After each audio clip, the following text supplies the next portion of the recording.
sembah sebagai Raja. Berdiri di tengah kami, ditinggikan dan dipuji. Yesus kami puja, kami sembah sebagai Raja.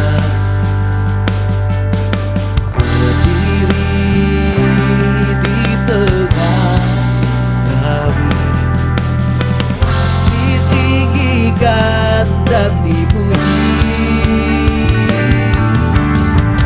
Sembah dan puji penuhi tatamu. Sembah dan puji penuhi tatamu. Sembah dan puji penuhi tatamu. Yesus Tuhan adalah Raja.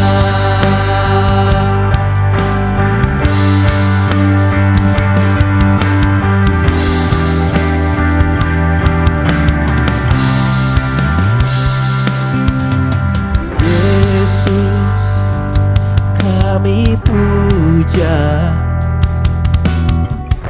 kami sembah sebagai Raja. Berdiri di tengah kami, ditinggikan dan dipuji. Sembah dan puji penuhi tatamu. Sembah dan puji penuhi tatamu. Sembah dan puji penuhi tatamu. Yesus Tuhan adalah Raja. Sembah dan puji penuhi tatamu. Sembah dan puji penuhi tatamu. Sembah dan puji penuhi tatamu. Yesus Tuhan adalah Raja.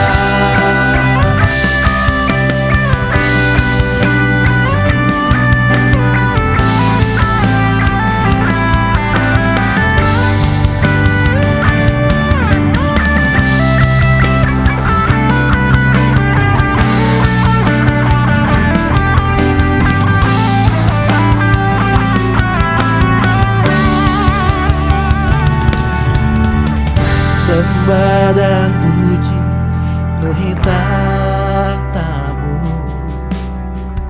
Sembah dan puji penuhi tatamu.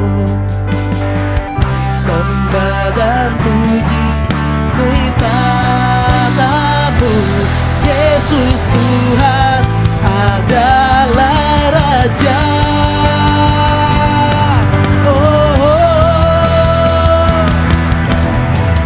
Sembah dan puji penuhi tatamu. Sembah dan puji penuhi tatamu.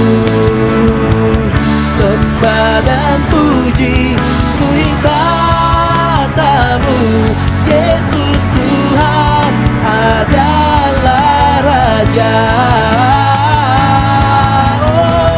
Sembah dan puji penuhi tatamu. Sembah dan puji penuhi tatamu. Sembah dan puji penuhi tatamu. Yesus Tuhan adalah Raja. Yesus Tuhan adalah Raja. Yesus Tuhan adalah Raja.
nyata, segala kuasa tunduk dalam namanya. Nama yang diberikan kepadanya, bertekuk lutut semua lawan-lawannya. Tak ada nama lain yang diberikan, yang olehnya kita diselamatkan. Penasehat ajaib, Allah yang perkasa, Bapa yang kekal, Raja damai. Penasehat ajaib, Allah yang perkasa, Bapa yang kekal, Raja damai.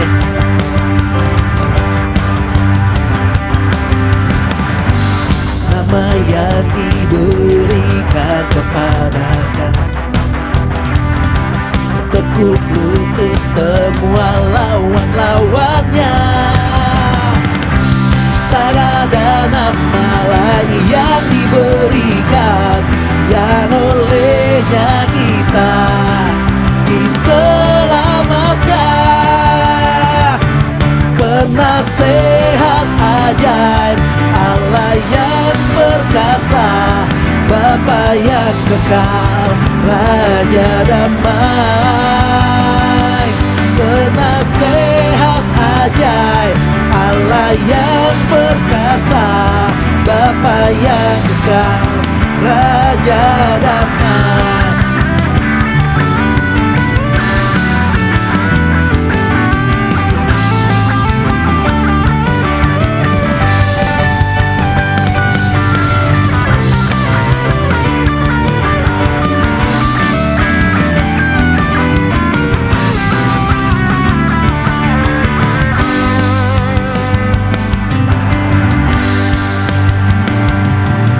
Hosana, Hosana bagi Raja yang datang dalam nama Tuhan. Hosana, Hosana, Hosana, serukanlah namanya.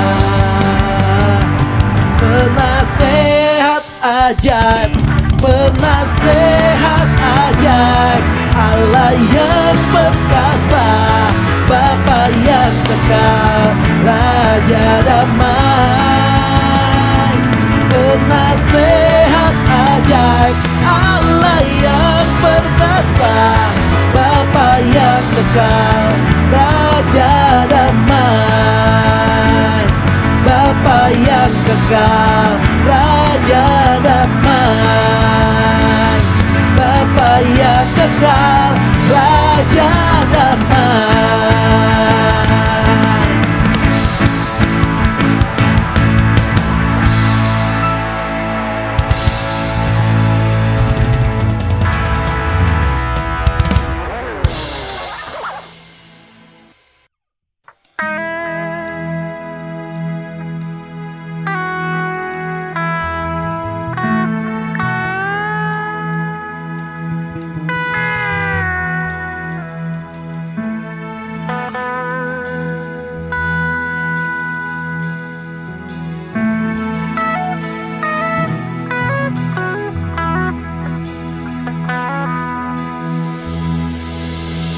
Tuhan adalah gembalaku, takkan kekurangan aku. Dia memberikan aku di padang berumput hijau. Ia membimbing aku ke air yang tenang. Ia menyegarkan jiwaku. Ia menuntunku ke jalan yang benar oleh karena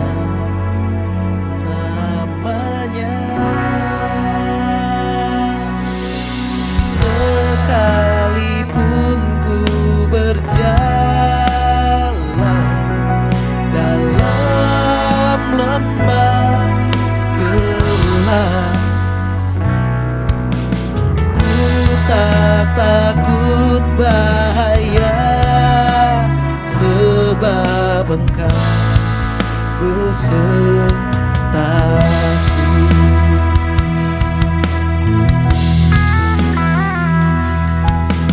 Tuhan adalah gembalaku,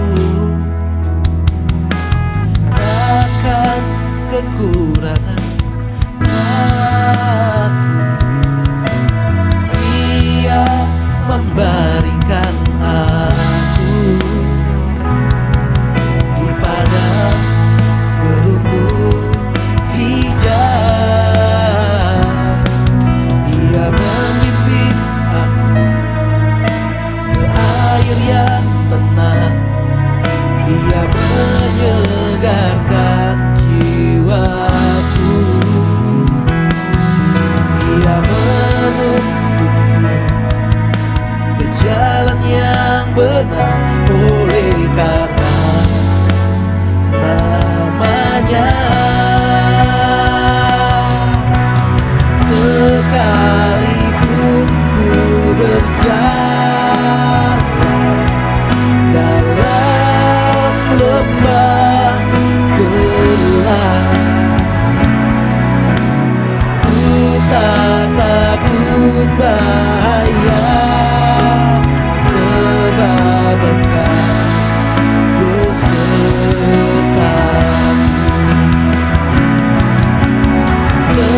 Sekalipun ku berjalan dalam lembah gelap, ku tak takut bahaya, sebab Engkau besertaku.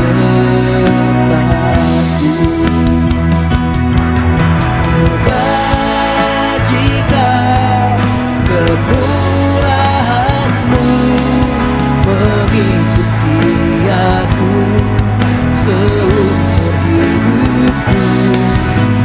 Ku berdiam dalam rumah Tuhan sampai selamanya.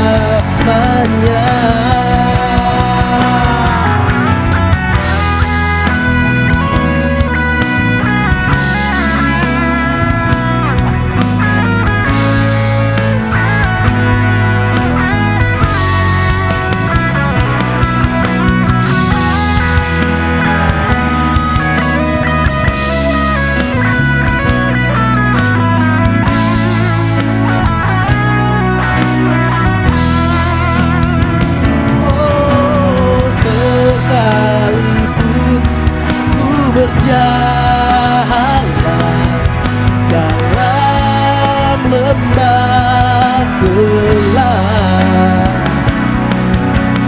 ku tak takut bahaya, sebab Engkau besertaku.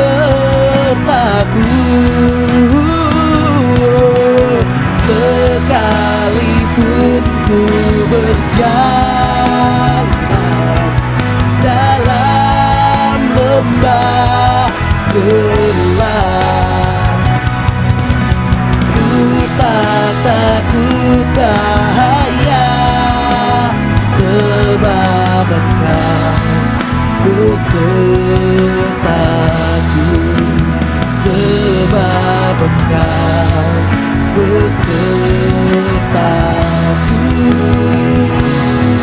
Sebab Engkau besertaku.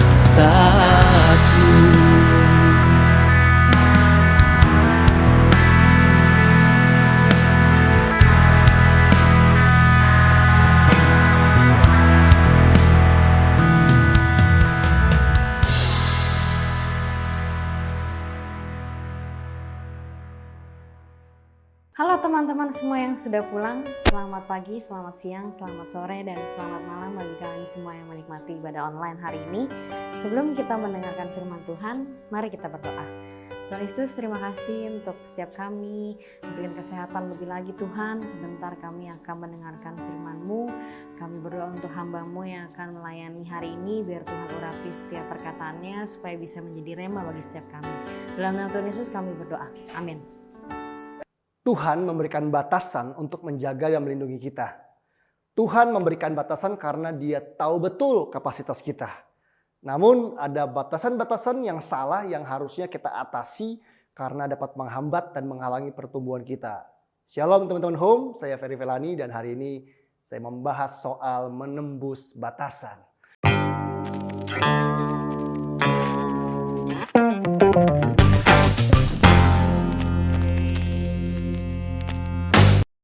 Teman-teman semua, Tuhan kita adalah Tuhan yang menciptakan batasan dalam dunia ini, dalam kehidupan kita. Tujuan batasan dibuat adalah untuk menjaga kita, untuk melindungi kita, untuk memaksimalkan kita, supaya kehidupan kita bisa lebih maju lagi, lebih bertumbuh lagi, bisa aman dan menjadi maksimal. Kita perlu mengenali bahwa dalam banyak hidup kita ada banyak batasan yang ada. Misalnya, waktu kita pergi berlalu lintas di jalan, ada batasan-batasan berupa rambu-rambu di jalan, ada lampu lalu lintas, ada jalur-jalur khusus, baik jalur yang satu arah, one way maupun dua arah. Kita harus menetapkan, kita harus mengikuti batasan-batasan yang dibuat tentunya. Naik pesawat terbang, ada batasan-batasan yang kita juga harus ikuti teman-teman semua. Ada jumlah penumpangnya berapa gitu ya. Ada banyak hal yang kita harus taati gitu ya. Naik lift di sebuah gedung bertingkat, juga lift itu juga punya kapasitas, ada batasan maksimum berapa orang.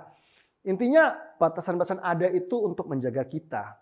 Nah, tetapi kita juga perlu mengenali adanya batasan-batasan yang salah dalam kehidupan kita. Tapi sebelum kita melanjutkan dan membahas soal mengatasi, menembus, menerobos setiap batasan yang salah yang menghambat kita, coba kita lihat dulu Alkitab kita dalam 2 Korintus 10 ayat 12 sampai ayat 14 teman-teman semua. 2 Korintus pasal yang ke-10 ayat 12 sampai ayat yang ke-14, firman Tuhan tuh bilang begini. Memang kami tidak berani menggolongkan diri kepada atau membandingkan diri dengan orang-orang tertentu yang memujikan diri sendiri. Mereka mengukur dirinya dengan ukuran mereka sendiri dan membandingkan dirinya dengan diri mereka sendiri. Alangkah bodohnya mereka. Sebaliknya, kami tidak mau bermegah melampaui batas, melainkan tetap di dalam batas-batas daerah kerja yang dipatok Allah bagi kami, yang meluas sampai kepada kamu juga. Sebab dalam memberitakan Injil Kristus kami telah sampai kepada kamu sehingga kami tidak melewati batas daerah kerja kami seolah-olah kami belum sampai kepada kamu. Teman-teman, singkatnya di sini kita membaca tentang Rasul Paulus, seorang hamba Tuhan yang melayani Tuhan, melayani jiwa-jiwa dengan sebuah impact yang sangat besar. Meskipun dampak yang keluar dalam pelayanan itu begitu meluas, tetapi Paulus mengatakan bahwa dia adalah seorang rasul, seorang hamba Tuhan yang hidup dengan memahami batasan-batasan yang Allah tetapkan dalam hidupnya dia. Dikatakan bahwa ada batas-batas daerah kerja yang dipatok Allah bagi kami. Jadi singkat cerita teman-teman, bahwa kita perlu mengerti bahwa Tuhan juga menetapkan batasan dalam kehidupan kita untuk memaksimalkan kehidupan kita, pelayanan kita, dampak yang keluar dalam kehidupan kita. Ketika kita melanggar batas-batas yang ditetapkan dalam kehidupan kita, bisa jadi hidup kita nggak sehat. Makanya kerja pun juga perlu ada batasnya. Pelayanan pun perlu ada batasnya. Jadi ada waktunya kita beristirahat, ada waktunya kita belajar dan mengasah gergaji kita, tapi juga ada waktunya untuk kita melayani dengan maksimal. Nah, tapi yang kita ingin tekankan dan kita ingin bahas saat ini, berbicara soal menembus batas, kita perlu mengenali bahwa meskipun pada umumnya ada banyak batasan yang baik, tetapi ada juga batasan-batasan yang salah. Batasan-batasan yang bisa menghambat kehidupan kita, mencuri berkat Tuhan, menghalangi rencana Tuhan dalam kehidupan kita. 1 Samuel 17 ayat 32 sampai 39. Coba kita lihat ayat-ayat ini, teman-teman semua, untuk kita melihat dan belajar sama-sama tentang bagaimana kita perlu mengatasi batasan-batasan yang salah dalam kehidupan kita. Dikatakan 1 Samuel 17 ayat yang ke-32 sampai 39. Berkatalah Daud kepada Saul. Berkatalah Daud kepada Saul. Ini adalah awal perjumpaan Daud dengan Saul. Dia katakan bahwa janganlah seseorang menjadi tawar hati karena dia. Janganlah seseorang menjadi tawar hati karena Goliat, raksasa, musuh atau lawan yang begitu besar di luar kemampuan banyak orang. Hambamu ini akan pergi melawan orang Filistin itu. Hambamu ini, Daud yang muda ini, Daud yang bukan prajurit ini akan pergi melawan Goliat orang Filistin itu. Tetapi Saul berkata kepada Daud, dikatakan apa? Tidak mungkin engkau dapat menghadapi orang Filistin itu untuk melawan dia, sebab engkau masih muda, sedang dia sejak dari masa mudanya telah menjadi prajurit. Teman-teman, sebelum kita lanjut membaca ayat-ayat di bawahnya, seorang pemimpin, seorang raja, seorang yang telah berpengalaman yang bernama Saul mengatakan sebuah kalimat yang kalau kita pelajari di sini, kalimat ini adalah sebuah kalimat yang sebetulnya berpotensi untuk membatasi potensinya Daud. Dikatakan tidak mungkin engkau dapat menghadapi orang Filistin itu. Tidak mungkin, nggak mungkin bisa, nggak mungkin menang, nggak mungkin berhasil. Itu adalah kata-kata yang sedang dilontarkan kepada seorang pemimpin yang berpengalaman kepada seorang anak muda bernama Daud. Tapi kita bersyukur melihat di sini bagaimana Daud tidak dibatasi, dia tidak mengizinkan hidupnya dibatasi oleh kata-kata Saul. Meskipun dia tahu Saul adalah pemimpin, dia adalah raja, dia adalah seorang jenderal perang yang berpengalaman. Dia tidak mengizinkan kata tidak mungkin itu menghambat seluruh potensi dan rencana Tuhan dalam kehidupannya. Kadang-kadang kita punya banyak pengalaman yang baik. Kadang-kadang kita punya banyak pengetahuan. Dan tanpa sadar kita mengeluarkan atau melontarkan kalimat-kalimat seperti ini. Nggak mungkin bisa, nggak mungkin berhasil, nggak mungkin sukses, nggak mungkin menang dan sebagainya. Teman-teman semua, apapun yang jadi pergumulan kita, coba kita bawa pada Tuhan. Coba kita telaah baik-baik, coba kita pelajari baik-baik. Jangan sampai ada hal-hal yang membatasi kehidupan kita, padahal Tuhan sebetulnya sedang menuntun kita atau membawa kita pada sebuah kemenangan yang besar untuk menerobos setiap kemustahilan. Teman-teman semua, tidak mungkin engkau dapat menghadapi orang Filistin itu. Nggak mungkin kau bisa mengatasi masalah yang besar itu. Sebab engkau masih muda. Saul lagi mau bilang, Daud kamu gak berpengalaman. Anak-anak muda kamu gak punya pengalaman. Lihat nih om nih, sudah punya pengalaman begitu banyak. Sudah makan asam garam dan sebagainya. Tetapi di sini Daud sedang memperagakan, menunjukkan bahwa dia adalah orang yang telah mempersiapkan diri untuk menghadapi perkara-perkara besar yang Tuhan berikan di depan dia. Dan kalau kita perhatikan ayat-ayat berikutnya dikatakan tetapi Daud berkata kepada Saul. Ini jawaban Daud ketika dia diperhadapkan pada sebuah batasan dalam kehidupannya. Dengan sikap hormat, dengan sikap yang baik. Dia coba menjelaskan kepada Saul, hambamu ini biasa mengembalakan kambing domba ayahnya. Hambamu ini biasa mengembalakan kambing domba ayahnya. Jadi Daud berhasil mengalahkan dan menerobos setiap batasan. Karena dia apa? Karena dia biasa mengembalakan kambing domba ayahnya. Ada satu kata yang namanya kebiasaan. Dia biasa setia pada perkara kecil. Dia biasa setia kepada kawanan kambing domba Isai yang menurut Alkitab dicatat yang hanya 2-3 ekor.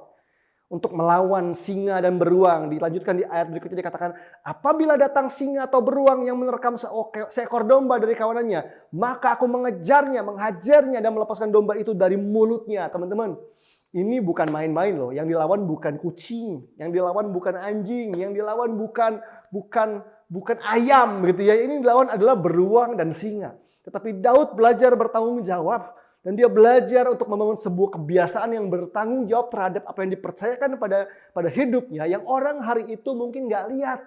Waktu Daud duel sama beruang, waktu duel main pukul-pukulan sama singa. Orang gak lihat, tetapi disitulah dari sebuah sikap bertanggung jawab yang kelihatannya sepele. Dari situlah Daud memulai untuk mempersiapkan diri menghadapi setiap kemustahilan yang ada di hadapannya. Daud gak akan bisa mengalahkan Goliat, tidak akan bisa mengalahkan raksasa kalau dia tidak mulai untuk bertanggung jawab terhadap kambing domba yang 2-3 ekor dan menghajar beruang dan singa yang ingin menyerang kawanan dombanya. Dikatakan bahwa apabila datang singa atau beruang yang menerkam seekor domba dari kawanannya, maka aku mengejarnya, menghajarnya, dan melepaskan domba itu dari mulutnya. Kemudian apabila ia berdiri menyerang aku, maka aku menangkap janggutnya lalu menghajarnya dan membunuhnya. Baik singa maupun beruang telah dihajar oleh hambamu ini. Dan orang Filistin yang tidak bersunat itu, ia akan sama seperti salah satu daripada binatang itu karena ia telah mencemooh barisan daripada Allah yang hidup. Pula kata Daud, Tuhan yang telah melepaskan aku dari cakar singa dan dari cakar beruang, dia juga akan melepaskan aku dari tangan orang Filistin itu. Wow, teman-teman semua, Daud bilang Tuhan yang di masa lalu, Tuhan yang based on my experience, berdasarkan pengalamanku, telah melepaskan aku dari cakar singa dan cakar beruang. Dia juga yang akan melepaskan aku dari tangan orang Filistin itu. Teman-teman, Saul berkaca pada pengalamannya. Berdasarkan pengalamannya Saul sebagai seorang fighter, dia berkata bahwa tidak mungkin kamu bisa mengalahkan masalah yang besar itu. Based on pengalaman Saul. Tapi based on pengalaman Daud. Dia menjawab pengalaman dengan pengalaman. Dia katakan bahwa based on my experience. Kalau Tuhan telah melepaskan aku dari cakar singa dan cakar beruang di masa lalu. Dia juga yang akan menolong aku, melepaskan aku dari tangan orang Filistin ini. Teman-teman, pengalaman kita itu baik. Pengalaman kita itu ya nyata. Tetapi tidak semua pengalaman Anda bisa dijadikan patokan keberhasilan Anda di masa depan. Kita perlu mengevaluasi pengalaman-pengalaman kita. Seperti kata Dr. John C. Maxwell, seorang pakar leadership yang pernah berkata begini, bahwa pengalaman bukanlah guru yang terbaik, tetapi pengalaman yang dievaluasi akan menjadi guru yang terbaik, yang akan mengajar kita sesuatu. Pengalaman Saul penting nggak? Penting. Tapi dia tidak mengevaluasi pengalamannya. Karena ada pengalaman yang lain yang Daud jelaskan dalam hal yang simpel. Kalau di masa lalu, kalau dulu Tuhan telah melepaskan aku dari cakar singa dan cakar beruang. Dan dia juga yang akan melepaskan aku dari orang Filistin itu. Intinya teman-teman semua, ada batasan yang seringkali muncul dalam kehidupan kita. Masalah, batasan keuangan, masalah hubungan, dan sebagainya. Mungkin ada anak-anak muda yang bilang, Kak, saya nggak bisa lanjut kuliah. Saya kayak nggak punya harapan karena orang tua saya miskin. Nggak punya uang. Kita melihat batasan. Kita mungkin bilang, nggak mungkin aku bisa kuliah, Kak. Nggak mungkin aku bisa sukses, Kak. Buang kata nggak mungkin karena kamu sedang meneropong masa depanmu based on your experience. Tapi ada di tempat lain anak-anak muda yang mungkin mirip seperti kamu. Orang tuanya juga nggak mampu. Tetapi dengan pengalaman yang berbeda, mereka bisa menyaksikan bahwa based on my experience, orang tuaku nggak menentukan pendidikanku. Bahkan Tuhan bisa memberkati, membuka jalan ketika anak muda sungguh-sungguh mencari Tuhan dan hidup berintegritas dan bekerja keras. Jangan jadikan pengalamanmu sebagai satu-satunya referensi, teman-teman. Karena mungkin ada pengalaman-pengalaman lain yang justru membawa kita pada iman. Iman yang mengalahkan, menerobos setiap batasan. Tanpa iman, kita akan selalu merasa dibatasin. Ya nggak mungkin. Buat beberapa orang bilang, kayaknya nggak mungkin Kak, aku bisa dapat pasangan hidup. Aku nggak cantik, aku nggak ganteng, aku nggak menarik. Udah nggak cakep, nggak kaya, gimana ya Kak? Nggak mungkin kayaknya. Who knows? Siapa yang menyangka bahwa ada orang-orang tertentu yang akhirnya meskipun dia mungkin nggak cantik banget atau nggak ganteng-ganteng banget atau juga nggak kaya-kaya banget, tapi dia dapat pasangan Kak. Bukan karena dia ganteng dan kaya atau cantik dan kaya, tetapi karena dia baik. Dia punya karakter yang baik.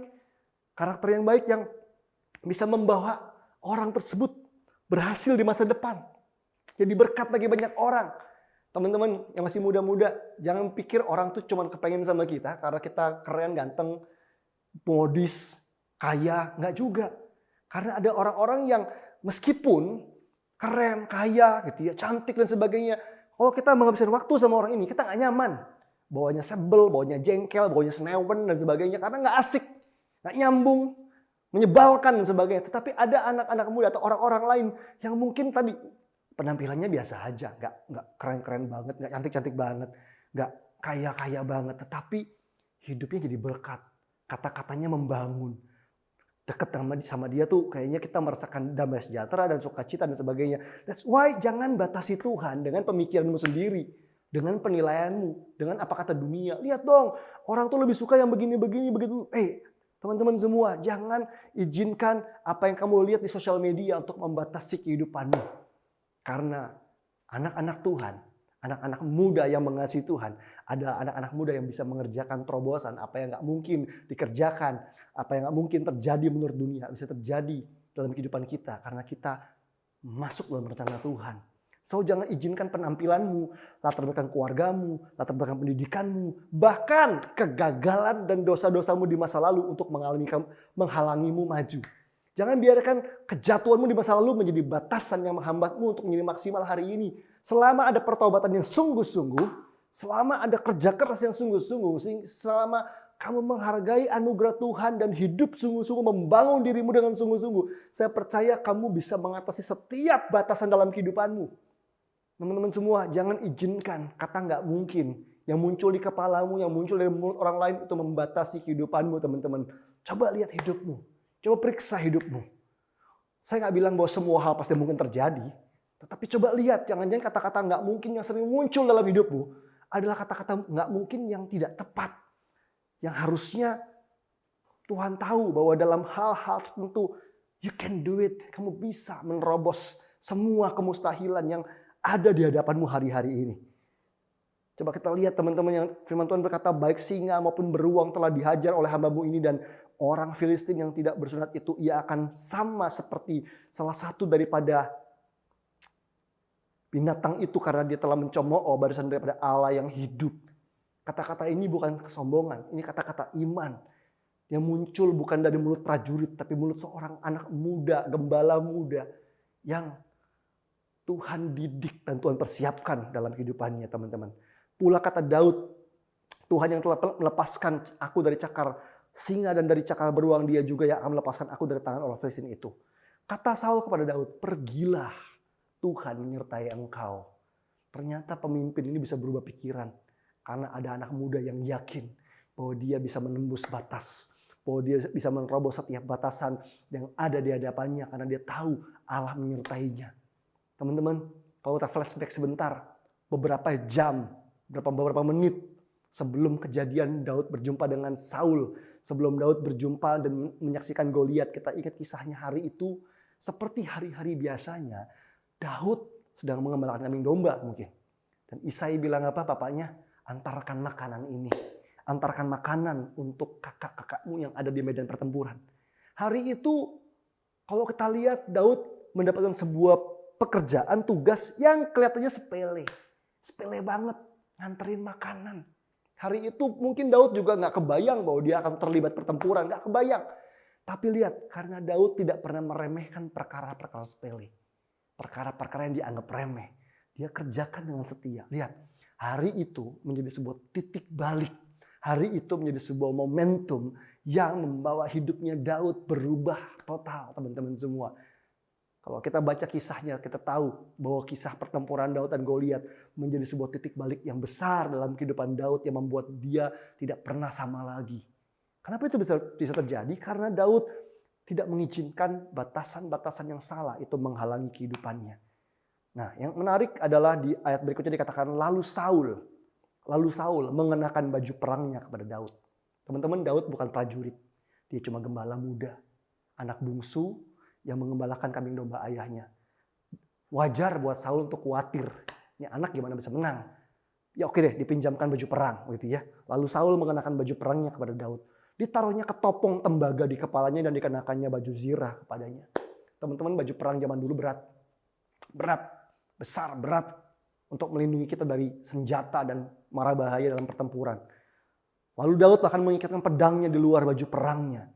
Kemudian ia berikhtiar berjalan sebab belum pernah dicobanya. Bayangkan, Daud nggak pernah pakai baju perang yang besar dan berat itu, teman-teman. Dia baru coba hari itu pakai baju perang, pakai ketopong, iketin pedang di pinggang. Dan dia mencoba untuk berjalan. Maka berkatalah Daud pada Saul, aku tidak dapat berjalan dengan memakai ini, sebab belum pernah aku mencobanya. Bisa ngerti ya teman-teman ya, kalau kita nggak pernah pakai pakaian yang kita nggak bisa pakai, kita akan ngerasa nggak nyaman. Apalagi pakaian itu besar dan berat, dipakai oleh prajurit dan tentara yang terlatih. Dibilang berjalan aja nggak bisa, aku tidak dapat berjalan memakai ini. Jalan aja nggak bisa, apalagi tendangan muter, nggak bisa teman-teman. Jadi apa yang terjadi? Kemudian ia menanggalkannya. Daud memutuskan dia pergi bertempur bukan dengan baju perang Saul, baju yang keren, pedang yang kuat, Dia nggak pakai itu ketopong yang melindungi kepalanya. Enggak, dia lepasin itu semua. Dan dia mulai masuk ke dalam pertempuran untuk mengalahkan setiap batasan di pikirannya, batasan di dalam hati banyak orang, dan mulai masuk dalam rencana Tuhan. So teman-teman, bagaimana caranya kita bisa menembus batasan yang salah dalam hidup kita? 3 hal sederhana yang saya ingin bagikan hari ini adalah yang pertama, kenali batasan-batasan yang salah dalam hidup kita. Itu yang pertama. Jadi sebelum kita bisa menembus setiap batasan yang salah, kenali dulu mana batasan yang benar, mana batasan yang salah. Saya percaya Pastor Firdi waktu memberikan sebuah tema break the limit, mengatasi atau mematahkan batasan, tidak sedang mengajar teman-teman semua untuk melawan sebuah batasan, enggak kan? Tapi untuk menghargai bahwa ini ada batasan yang perlu ada di hidup kita untuk keteraturan dan kebaikan kita. Tapi ada batasan yang salah yang kalau dibiarkan akan menghambat potensi kita. Akan menghambat pertumbuhan kita. Apa? Apa itu? Apa itu? Kadang-kadang batasan yang salah itu muncul di hati kita, teman-teman. Itu ada di mindset and belief kita. Di pola pikir dan keyakinan kita. Tiba-tiba kita ngeliat, aku orang miskin, aku gak mungkin berhasil. Orang tua aku miskin, aku nggak bisa menempuh pendidikan yang baik, kayaknya aku nggak mungkin berhasil deh. Teman-teman, kita lihat di dunia ini ada banyak orang yang dulunya miskin dan sangat miskin, tetapi bisa sukses, bahkan bisa kaya, bisa menjadi seorang yang hebat. So, jangan izinkan kemiskinan menjadi alasan untuk kamu nggak berhasil. Jadi itu adalah batasan yang salah. Bahkan ada orang yang bilang, tapi Kak, aku tuh cacat. Oke, kalau kita mau bilang soal hal fisik ya, saya cacat Kak, saya nggak bisa ini, itu dan sebagainya. Teman-teman, ada banyak orang-orang yang cacat sekalipun gitu ya. Helen Keller, ada banyak. Saudara bisa cari di YouTube, di Google dan sebagainya. Orang-orang yang bisa mengatasi setiap batasan dalam hidupnya untuk jadi berkat. Tidak menghalangi mereka untuk sukses. Tapi Kak, aku selalu gagal di masa lalu. Rintis bisnis gagal. Ngelamar kerja nggak diterima-terima terus. Percintaan selalu gagal. Batasan yang salah itu jangan dibiarkan untuk menghalangi hidup kita, teman-teman semua. Mungkin yang perlu di-upgrade adalah hidup kita, pengertian kita, skill kita. Tapi bukan berarti kita nggak mungkin berhasil. Itu sebabnya batasan-batasan yang salah yang ada di pikiran kita dan hati kita itu yang perlu dikalahkan. Itu sebabnya firman Tuhan berkata apa? I can do all things through Christ who strengthens me. Aku dapat melakukan segala perkara karena Kristus yang memberi kekuatan kepadaku. Bahkan kita juga belajar dari kisahnya Abraham, teman-teman. Bahwa ketika menurut kacamata manusia, menurut hukum alam sekalipun, Sarai tidak mungkin mengandung karena telah mati pucuk. Karena sudah tua. Pada waktu itulah Tuhan justru mengenapi janjinya. Ada banyak batasan-batasan yang seringkali muncul di hati kita. Berupa ketakutan, berupa keraguan-raguan, berupa ketidakpercayaan. Bahkan mungkin ada orang-orang yang dibatasi oleh dosa-dosanya. Yuk bertobat. Kalau dosa-dosamu membatasimu, yuk bertobat. Kalau kepahitanmu sedang membatasimu hari ini, yuk lepaskan pengampunan. Buat orang-orang yang kamu benci. Tapi intinya adalah kenali. Yuk batasan apa yang salah dalam hidupmu. Mungkin ada orang-orang yang sebenarnya kamu punya skill yang hebat. Kamu punya skill tertentu. Jago desain, jago nyanyi, jago apa dan sebagainya. Tapi suksesmu kok kayak terbatas banget. Kemajuanmu kok terbatas banget. Jangan-jangan problemnya bukan di skill, tapi di karakter, di attitude. Attitude yang salah, karakter yang gak baik. Skillmu jago, tapi kamu gak disiplin. Skillmu jago, tapi kamu gak pandai berkomunikasi dengan orang. Dan sebagainya. Yuk, kenali batasan yang salah. Kenali dulu. Kenali. Karena apa yang tidak kamu kenali akan sulit untuk kamu atasi. Betul gak? Sekali lagi, karena apa yang tidak kamu kenali akan sulit untuk kamu atasi. Teman-teman, kalau kamu nggak kenali penyakit apa yang dalam dirimu, kamu nggak bakal tahu harus minum obat apa, harus pergi ke dokter apa, treatmentnya seperti apa. Intinya yang pertama adalah kenali batasan-batasan yang salah dalam hidupmu. Coba refleksi, berdoa sama Tuhan, tanya mentormu, tanya orang sekitarmu untuk kenali batasan yang salah. Berupa prinsip hidup yang salah mungkin, attitude yang salah mungkin, karakter yang salah mungkin, pengertian yang salah. Yuk patahkan itu, hancurkan itu, buang itu. Jangan jadi orang yang sok idealis, ngeyel, ngotot, tapi itu hanya menghambat kamu maju. Coba, jangan-jangan apa yang aku pegang selama ini, prinsip yang aku pegang selama ini, jangan-jangan yang menghambat hidupku. Yuk teman-teman kenali. Yang berikutnya setelah mengenali batasan yang salah adalah persiapkan diri. Persiapkan diri kita untuk mengatasi batasan-batasan yang salah dalam kehidupan kita. Sama seperti Daud tadi, dia mempersiapkan diri melalui hal-hal kecil. sehari-hari. Teman-teman, persiapan itu seringkali nggak kelihatan. Orang nonton konser yang besar, wow keren, performance seorang artis, diva, penyanyi, band, K-pop dan sebagainya. Tapi kita nggak pernah lihat kan persiapannya. Daily life, setiap hari mereka latihan, setiap hari mereka belajar seseorang yang orang lain nggak lihat. Dan ini dia, persiapkan dirimu kalau kamu ingin bisa mengatasi setiap batasan dalam kehidupanmu, karena nggak ada kemenangan yang terjadi mendadak, teman-teman semua. Kamu akan bisa mengatasi setiap keterbatasan di pikiranmu yang bilang nggak mungkin, nggak mungkin. Kalau kamu mau latihan tiap hari, mau belajar tiap hari, baca buku tiap hari, upgrade diri setiap hari. Mungkin hari ini, betul, hari ini saya nggak mungkin berhasil dalam berbisnis misalnya. Karena kamu nggak ngerti. Kamu belum mengerti soal bisnis, nggak ngerti soal marketing, nggak ngerti soal keuangan, nggak ngerti soal supply barang tuh gimana, distribusi barang tuh seperti apa. Tapi jangan biarkan kata nggak mungkin berhasil itu menghalangi kamu, karena sebetulnya kamu belum punya pengertian, belum ngerti. Coba waktu kamu mulai belajar, mulai ikut orang, kerja sama orang dulu dan mulai belajar, ikut webinar, baca buku. Dulu kamu nggak ngerti, setelah 3 bulan belajar lebih ngerti, harusnya lebih punya peluang nggak? Setelah setahun kamu punya pengalaman, lebih berpeluang. Tapi kalau kita nggak mau mempersiapkan diri, maka kita akan selalu nggak mungkin bisa. Kenapa? Karena nggak persiapan, karena nggak upgrade diri, karena kita nggak bertumbuh.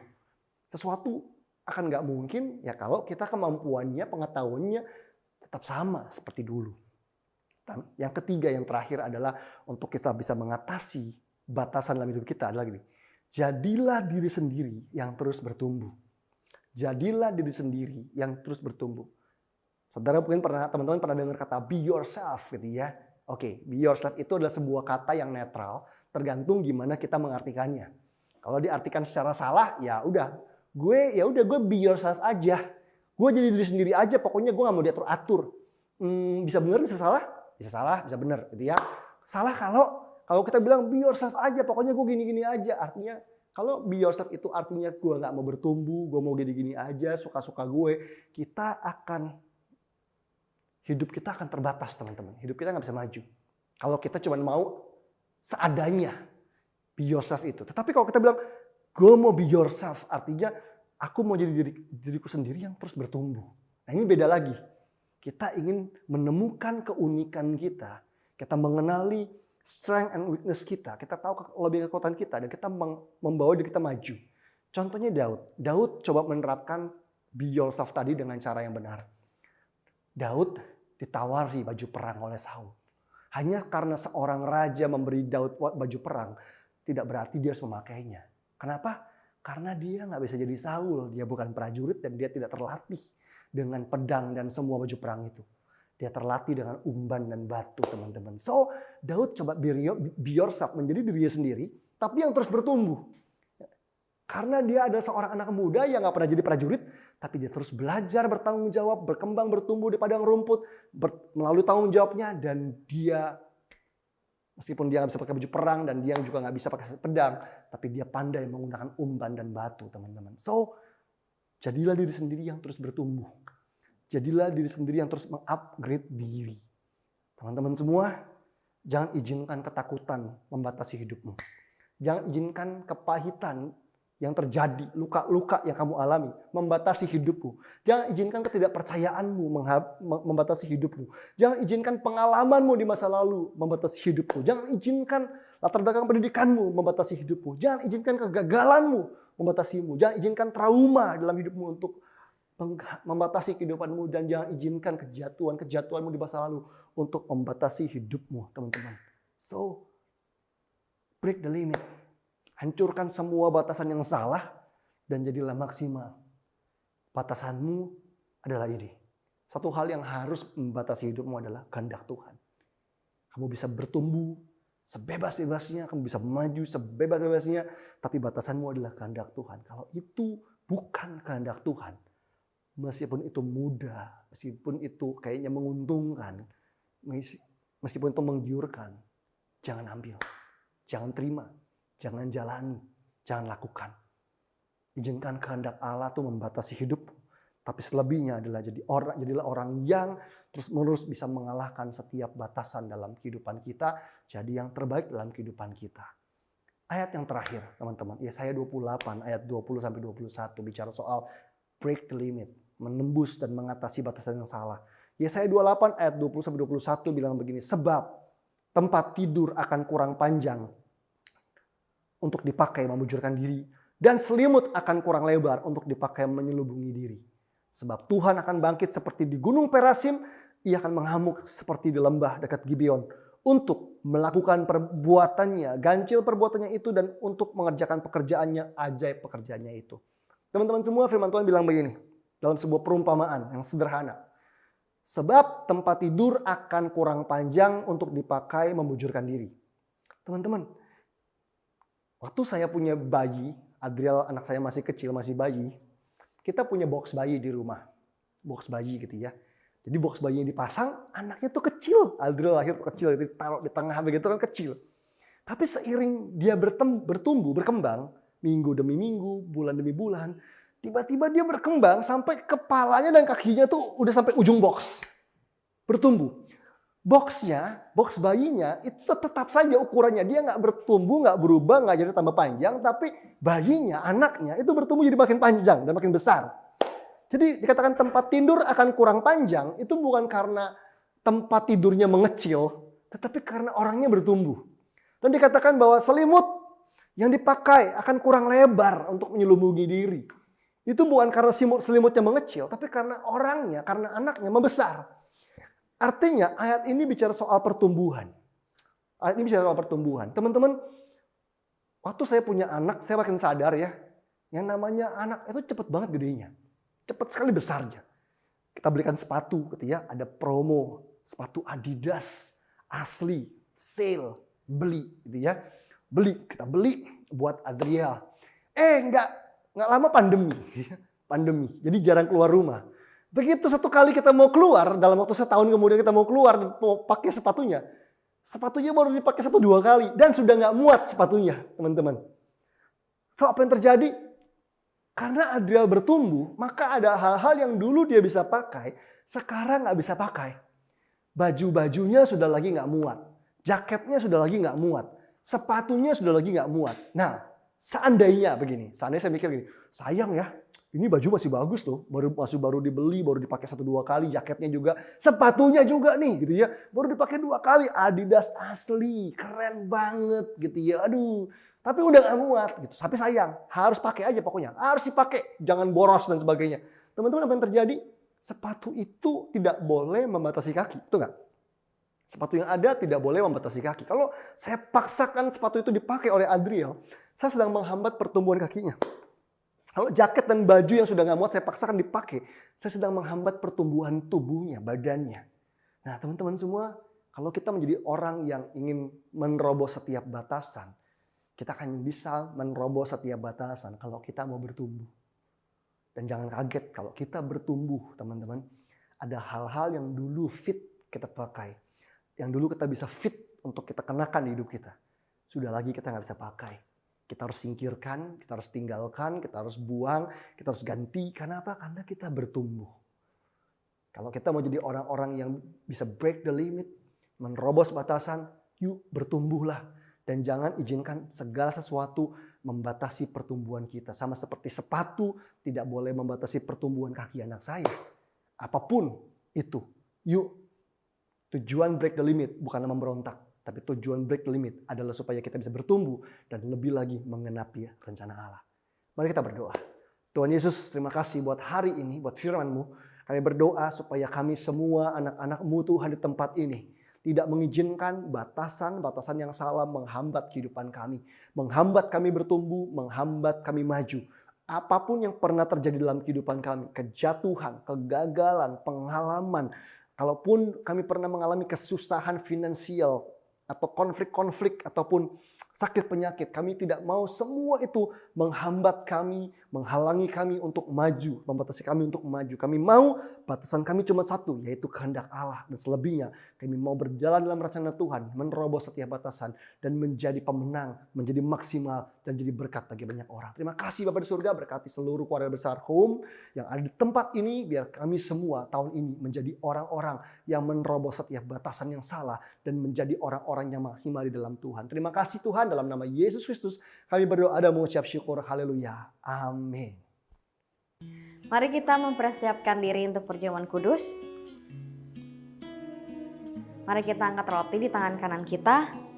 Demikian firman Tuhan, sebab apa yang telah kuteruskan kepadamu telah aku terima dari Tuhan, yaitu bahwa Tuhan Yesus pada waktu malam ia diserahkan, ia mengambil roti dan sudah itu ia mengucap syukur atasnya, ia memecah-mecahkannya dan berkata, inilah tubuhku yang diserahkan bagi kamu, perbuatlah ini menjadi peringatan akan aku. Yang percaya kalau roti di tangan kita ini adalah lambang persekutuan kita dengan tubuh Kristus, kita makan dalam nama Tuhan Yesus. Mari kita angkat anggur di tangan kanan kita. Demikian juga ia mengambil cawan sesudah makan lalu berkata, cawan ini adalah perjanjian baru yang dimateraikan oleh darahku. Perbuatlah ini setiap kali kamu meminumnya menjadi peringatan akan aku. Yang percaya kalau anggur di tangan kita ini adalah lambang persekutuan kita dengan darah Kristus, kita minum dalam nama Tuhan Yesus. Mari anak-anak yang disayang Tuhan, mari kita nyanyikan doa berkat. Tuhan memberkatimu. Tuhan melindungimu. Dia menyinarimu dengan wajahnya dan memberikan kasih karunia. Tuhan menghadapkan wajahnya dan memberi damai sejahtera.